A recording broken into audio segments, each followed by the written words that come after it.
মহান মুক্তিযুদ্ধের ঘোষক, বাংলাদেশ স্বনির্ভর বাংলাদেশ গড়ার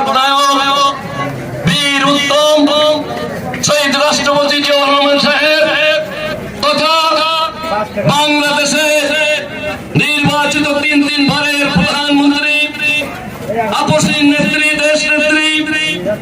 বাংলাদেশের মানুষের নয়নের মণি, উন্নয়নের উপকার বেগম খালেদা জিয়ার সুযোগ্য উত্তরসূরি, বাংলাদেশ জাতীয়তাবাদী দলের সংগ্রামী